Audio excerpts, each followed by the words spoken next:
Támesis TV, nuestro canal.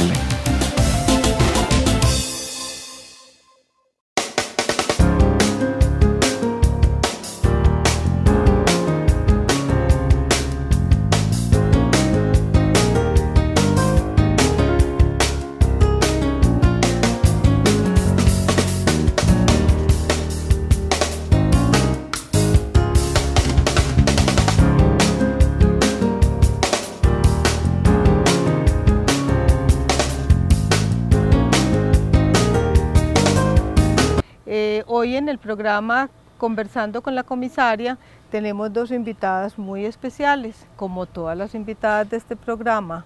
Tenemos a Sara, la enfermera de la Secretaría de Bienestar Social, y a la enfermera jefe del hospital, Diana. Estamos en el marco de la celebración de la Semana Andina de la Prevención del Embarazo, que como ustedes saben va del 18 al 29 de este mes de septiembre. Aunque permanentemente estamos trabajando sobre la prevención tanto en el área del hospital como en la parte de la comisaría, en todas las charlas que hacemos, queremos hacer una conmemoración muy especial porque así como lo es de especial el eslogan de la Semana Andina, que el eslogan es "Vivamos la sexualidad en paz". En concepto de ustedes que son las peritas en la materia, ¿qué entienden ustedes por vivir la sexualidad en paz?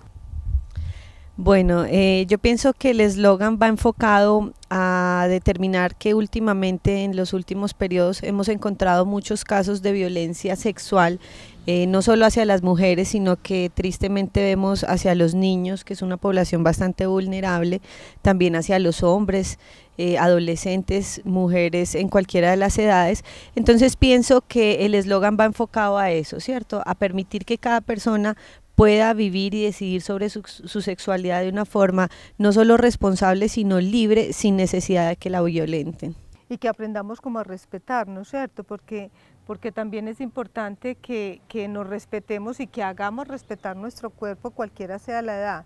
Por eso es tan importante que las mamás desde los hogares le enseñen a sus hijos el autocuidado y el autorrespeto. Y también sobre eso insistimos muchísimo. Sara, ¿tú qué entiendes por vivir la sexualidad en paz? Bueno, lo que decía la jefe, muy importante, sobre los casos que se han presentado violentando de manera sexual a las mujeres, a los niños, y también enmarca también que nosotros podamos respetarnos. El autocuidado es súper importante, que seamos responsables, que cuando iniciemos una vida sexual seamos responsables y que nos cuidemos nuestro cuerpo. Bueno, cuando hablamos de responsabilidad sexual, ¿a qué nos estamos refiriendo? ¿Responsables de qué? ¿Y qué entendemos por sexualidad? Para que nuestros oyentes y nuestros televidentes tengan un concepto como claro de qué es sexualidad y qué es sexo, porque tengo entendido que son dos cosas distintas. Listo. Nosotros la sexualidad la podemos abarcar desde diferentes edades. Podemos hablar de sexualidad a niños de 6, 7 años, pero por ejemplo con reconocer su cuerpo, reconocer la diferencia de su cuerpo una mujer y un hombre, cómo disfrutar estar con alguien, cómo disfrutar no solo pues en el sexo, disfrutar estar con alguien, yo qué sé, en espacios diferentes. Eso enmarca también en la sexualidad. A ver, sexualidad, cuando nosotros hablamos de sexualidad, ¿qué es un derecho, uno de los derechos de las personas? ¿A qué nos referimos, Diana? ¿A qué nos referimos cuando hablamos de ese derecho humano, que hablamos desde los derechos humanos? ¿A qué nos referimos con sexualidad? Bueno, dentro de los derechos humanos encontramos el derecho a la libre expresión, al libre desenvolvimiento, ¿cierto?, de mi propio cuerpo, de mi personalidad, y yo pienso que ahí es donde enfocamos los derechos sexuales y reproductivos, ¿cierto? Hay dos finalidades muy claras de la sexualidad, y son la reproducción, ¿cierto? Y el otro, la otra finalidad es el placer. Entonces yo tengo derecho a sentir placer de la forma como yo quiero, ¿cierto? Y con quien yo quiera. Nadie me puede violentar, vuelvo e insisto. Adicionalmente a eso, lo que decías anteriormente sobre la sexualidad y el sexo, ¿cierto? Entramos a ver que la sexualidad son los diferentes tipos de interrelación que yo tengo con una persona de mi sexo contrario, ¿cierto? O de mi propio sexo. Exactamente. En este espacio, habría necesidad, por eso me asombré, porque es que hay que ser respetuosos de esa decisión, y de esa libertad, exacto. Sí. Entonces, y el sexo es ya lo que entra a ser parte de una genitalidad, ¿cierto? Entonces, como dice Sara, nosotros en el día a día, pues y en nuestro quehacer diario, damos muchas charlas, muchos talleres, hacemos diálogos de saberes con poblaciones en diferentes ciclos de vida, ¿cierto? Y tratamos de enfocar, dependiendo del grupo al que vamos a abarcar, de qué forma vamos a hablar de sexualidad, ¿cierto? Porque los mismos derechos o deberes sexuales que tienen los jóvenes de hoy en día, pues obviamente no son los mismos ni de los adultos ni tampoco de los niños. Entonces tratamos de hacer como esa diferencia y tratamos de trabajar con cada grupo lo que deben conocer, ¿cierto? Y lo que deben saber con respecto a la sexualidad. Bueno, es increíble y hace muy poquito, Sara, tuvimos esa experiencia tú y yo, en una charla que tuvimos en una vereda donde uno todavía en este siglo XXI y con toda la tecnología y todos los avances que hay de información, nos dimos cuenta como todavía mamás bueno, y en esas me incluyo yo porque hubo unos temas que trató Sara que yo no me lo sabía, pero yo soy de la vieja guardia y hubo unas mamás que no sabían ni habían conocido un condón, y también me sorprendió que algunas mamás se asustaran o se sorprendieran también de que les habláramos de sexualidad, no de sexo, sino de sexualidad a los niños de 6 años, 7 años y hasta los 14 años. ¿Qué experiencia puedes hacer relevante tú de esa charla que tuvimos en esa vereda, Sara?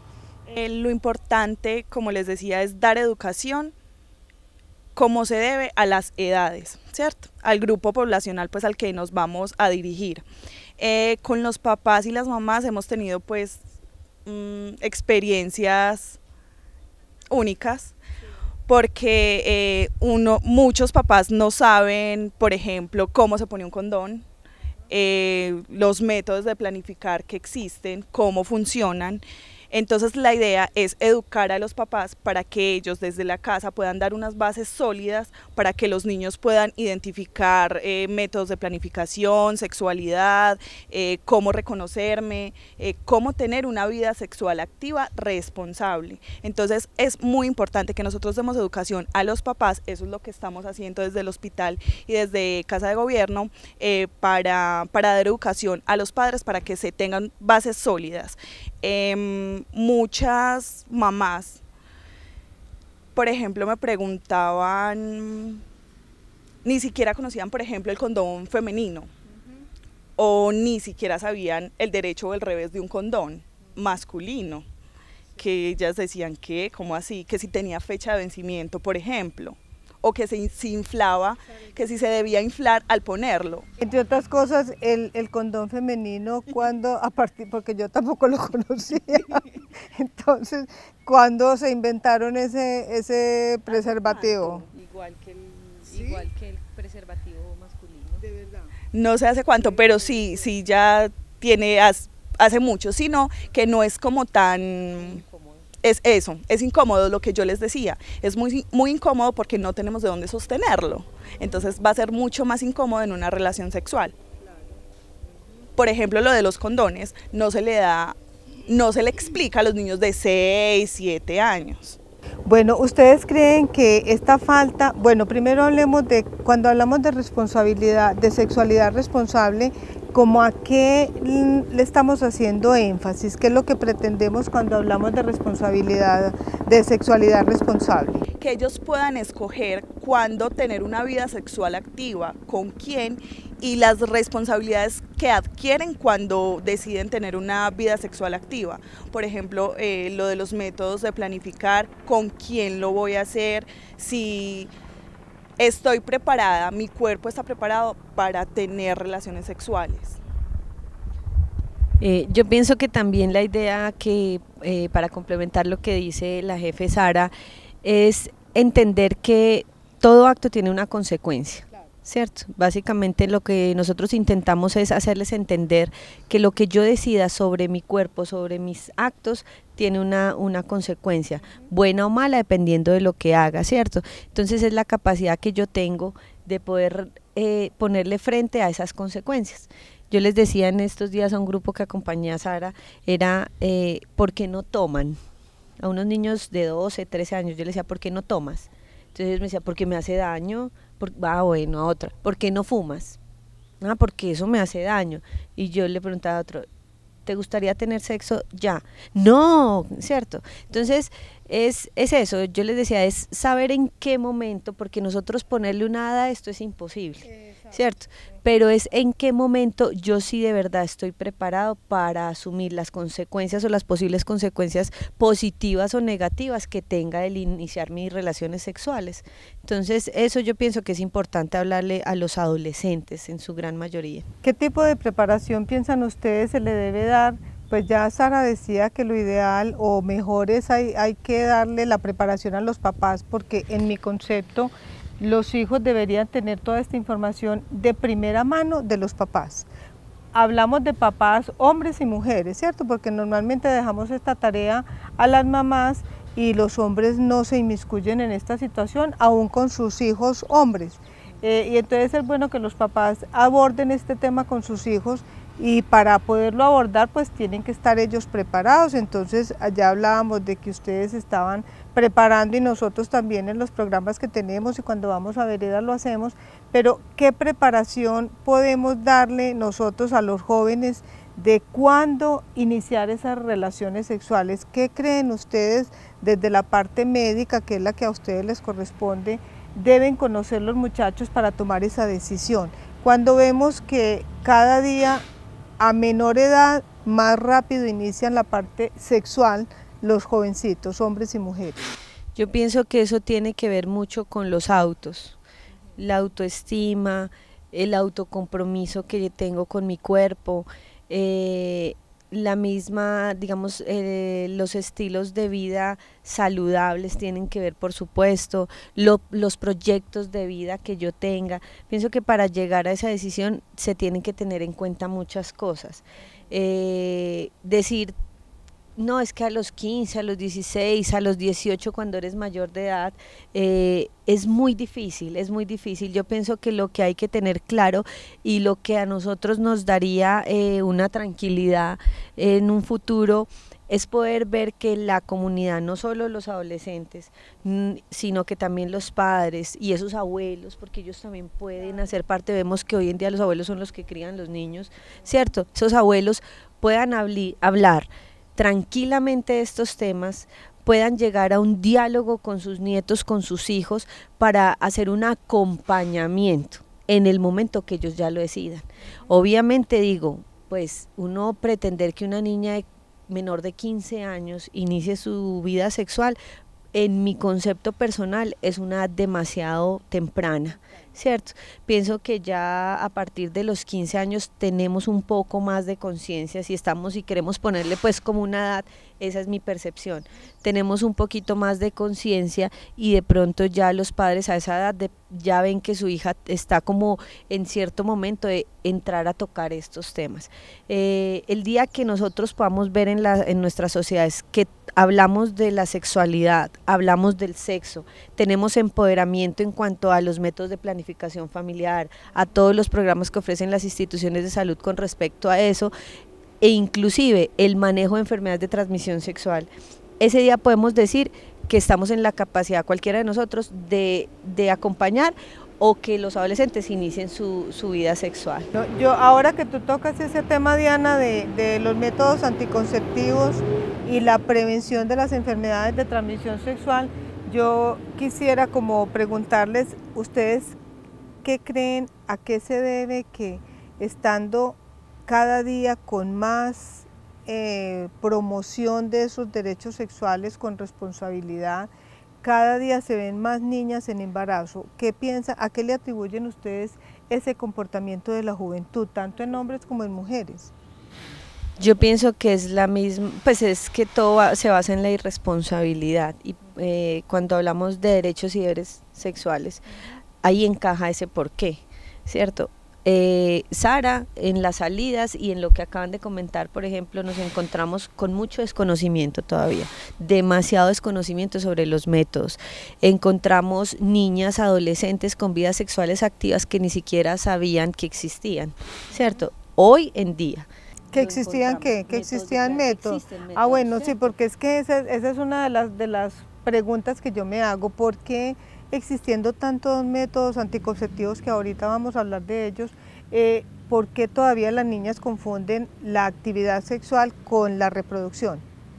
¿Qué pasa en esas niñas o en esos jóvenes que tienen, y no tan jóvenes? Yo acabo de tener un caso de un adulto, dos adultos, donde él supuso que la señora, porque ya tenía varios hijos, ella estaba planificando, y resulta que no, y entonces llegó otro hijo a una edad que tampoco era prudente.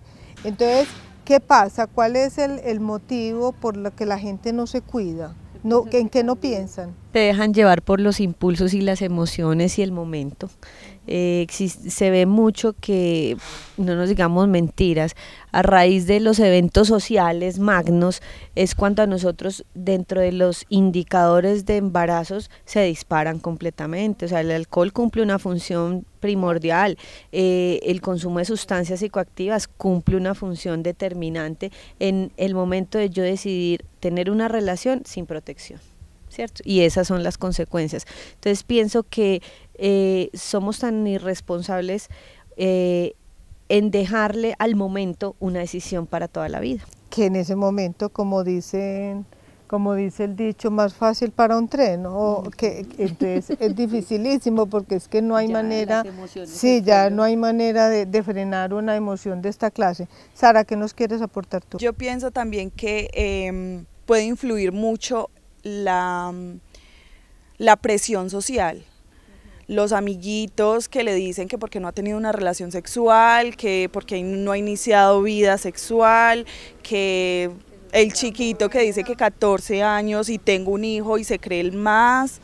Entonces puede ser también la presión social. Y yo tengo una presión social, bueno, en mi colegio todos me están presionando para que tenga vida sexual activa, y yo voy y pregunto a mi casa, y en mi casa no tienen ni idea de nada. Entonces también puede ser, pues puede influir mucho en... O sea que es parte también de formación, la formación que le imparten en el hogar, esos autos de los que hablaba Diana, de la autoestima, también tiene que ver, y con la autodeterminación, que uno cuando está como muy consciente de su proyecto de vida, en ese proyecto de vida tiene que tener incluido esta cantidad de prevención. Paro, ¿y dónde me dejas el difícil acceso a los métodos? Pero ¿cuál difícil acceso, Diana? ¿Cuál difícil acceso? Sí, digamos, estamos hablando en un entorno también que por más que hemos querido acercarlos, estamos hablando de entornos rurales bastante alejados, ¿cierto? Pero no por falta de acceso, sino porque les da vergüenza ir a solicitar el método o a conocerlo, pero no... Por todos los tabú que hay, ¿cierto? Por todos los tabú que existen, siguen existiendo barreras de acceso, ¿cierto? Entonces, esa es otra parte donde entramos a decir, bueno, ¿qué tanto de verdad hemos llegado allá, ¿cierto? ¿Qué tanto? Porque no podemos de todas maneras echarle la culpa a la sociedad de que son irresponsables, de que no saben determinar, que no saben decidir. No, digamos, nosotros seguimos en ese trabajo, yo creo, hay muchas cosas que faltan por hacer para ellos. Entonces creo que eso también es... Bueno, no podemos dejar pasar pues este espacio para hacer como esa preparación y ese conocimiento a nuestros televidentes. Yo quisiera que Sara nos dijera cuáles son los métodos anticonceptivos, y le digo que Sara porque se los escuché hace poquito en una vereda donde fuimos, entonces quisiera que nos volvieras otra vez a plantear cuáles son esos métodos anticonceptivos de los que puede disponer la comunidad para hacer una prevención de embarazos. Listo, existen muchos métodos que podemos utilizar. Está la T de cobre, están las pastillas, la inyección, las barritas, los condones, está condón femenino, condón masculino, ¿quién más? Ah, bueno, la operación, tubectomía, vasectomía. En la charla que nos habla la comisaria, en las charlas que ha dado sobre métodos de planificación familiar, siempre ha sido como muy participativo. Yo les digo que qué métodos conocen, por qué lo conocen, si han planificado con él. Y desde ahí pues hay muchas ideas locas que surgen de todas. Por ejemplo, que el cobre les pudre el útero, por ejemplo. Pero bueno, damos educación de cómo funciona el método de planificar, cuánto dura, cómo se utiliza, cómo se... Bueno, Diana, estos métodos de planificación tienen que ver con la parte orgánica de cada individuo, ¿o son todos para todos? ¿Cómo se define cuál es el mejor método y quién lo debe definir para conocimiento de nuestros televidentes? Bueno, nosotros tenemos dentro de la ESE un programa que se llama el programa de planificación familiar, ¿cierto? En todas las capacitaciones y talleres que tenemos se les hace la claridad de la ruta para el acceso a este programa, ¿cierto? La idea principal es que el método se debe definir en conjunto con el médico individualmente para cada persona, ¿cierto? No vale lo que le sirva a mi amiga, a mi mamá, a mi hermanita, a mi prima, etcétera, ¿cierto? No sirve. Tengo que decidirlo por mis condiciones, porque el método también depende que sirva o no sirva, o me puede hacer en algún momento ocasionar algún daño si yo tengo de pronto una patología asociada, una enfermedad de base, una malformación, ¿cierto?, en mi parte genital. O sea, son muchas las cosas que se tienen que tener en cuenta, y eso se debe hacer bajo un chequeo médico, en una consulta médica, y el médico es el que me ayuda a determinar a mí cuál es el ideal.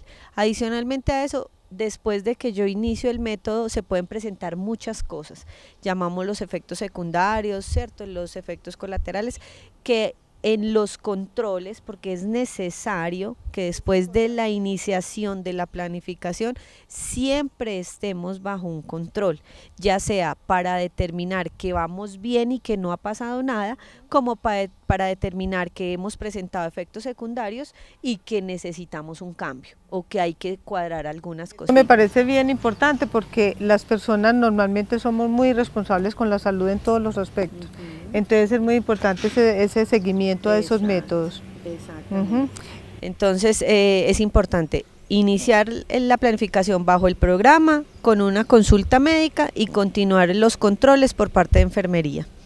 Bueno, nosotros pues como administración sabemos que estamos trabajando con las instituciones educativas.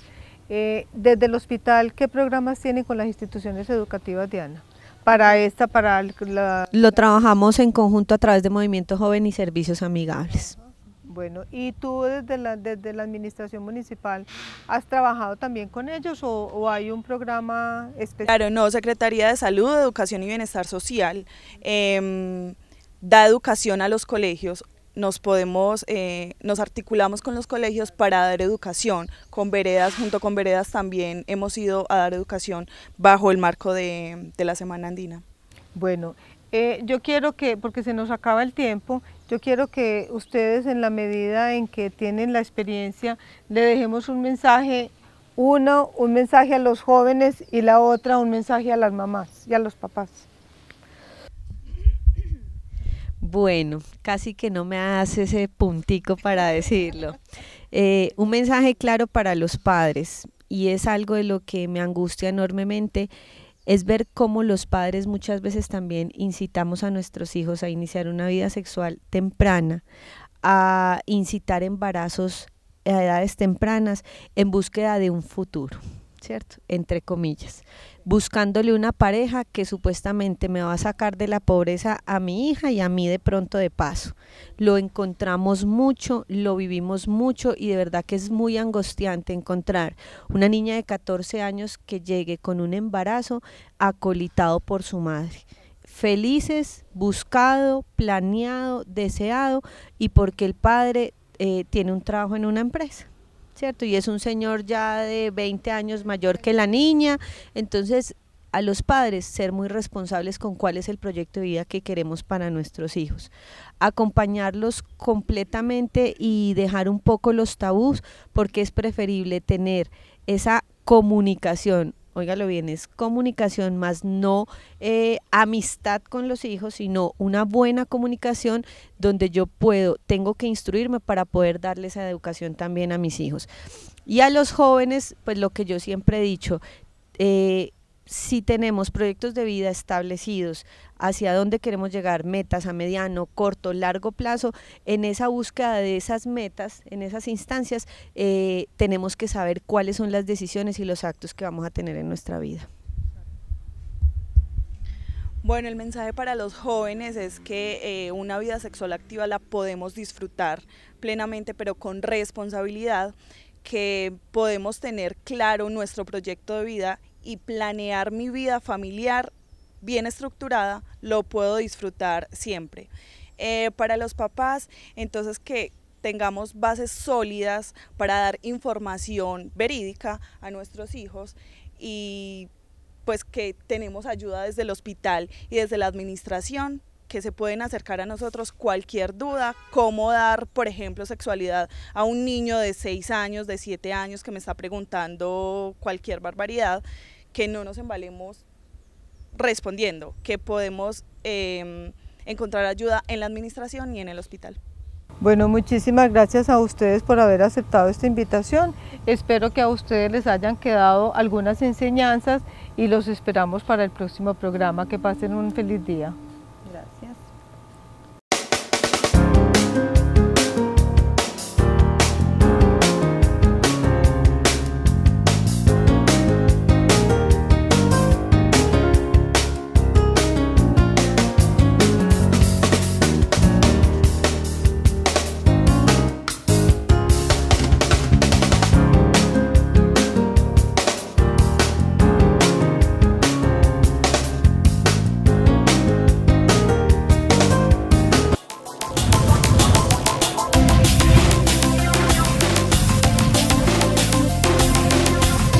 Tamesis TV, nuestro canal.